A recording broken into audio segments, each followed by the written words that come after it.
আপনি হয়তো ল্যাপটপ কিংবা ডেস্কটপ অ্যাক্সেস করে থাকেন।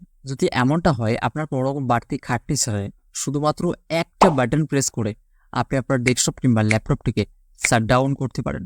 আমরা যারা ল্যাপটপ বা ডেস্কটপ অ্যাক্সেস করে থাকি, আমাদের অনেকেরই এই বিষয়টি অজানা রয়েছে। তাহলে চলুন জেনে নেওয়া যাক। চলুন আমরা দেখে নিই। আপনি হয়তো এখানে দেখতে পাচ্ছেন আমার এখানে একটা বাটন রয়েছে। এই যে বাটনটা রয়েছে এটা হচ্ছে শাটডাউন বাটন। আমি যদি এই বাটনটাতে ক্লিক করি, আমার ল্যাপটপটা কিন্তু এখনই শাটডাউন হয়ে গেল। তো আপনি কিভাবে এই কাজটি করবেন? এর জন্য আপনার মাউসের রাইট ক্লিক করবেন এবং এখানে চলে আসবেন নিউ, এখান থেকে চলে আসবেন ক্রিয়েট শর্টকাট।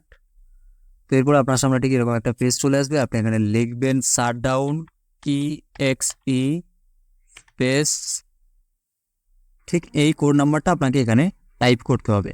তো আপনি এখানে এসে নেক্সটে ক্লিক করবেন, এখানে ফিনিশ করে দিতে হবে। ব্যাস, এখানে কিন্তু আমাদের একটা শাটডাউনের শর্টকাট আমরা তৈরি করে ফেললাম। ধরুন আমরা এই শর্টকাটটাকে প্রফেশনাল করার জন্য একটু এডিট করব।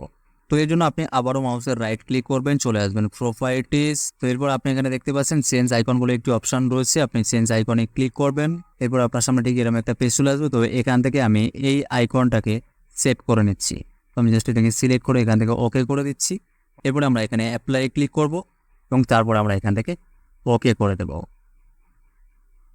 ব্যাস, আপনি হয়তো দেখতে পাচ্ছেন আমার শাটডাউনের যে শর্টকাটটা রয়েছে সেটা কিন্তু প্রফেশনাল লাগছে। আমি যদি এখানে একবার ক্লিক করে দিই, আমার ডেস্কটপটি কিন্তু শাটডাউন হয়ে যাবে। চলুন দেখিয়ে দিই। দেখতেই পেলেন আমার ডেস্কটপটি কিন্তু শাটডাউন হয়ে যাচ্ছে। এরকম টাইপের ইনফরমেটিভ ভিডিও আরও পেতে ভিডিওতে একটা লাইক দিয়ে চ্যানেলটিকে সাবস্ক্রাইব করে আমাদের সাথে থাকবেন এবং এই ভিডিওটি যদি আপনি ফেসবুক থেকে দেখে থাকেন অবশ্যই পেজটিকে ফলো করে রাখবেন।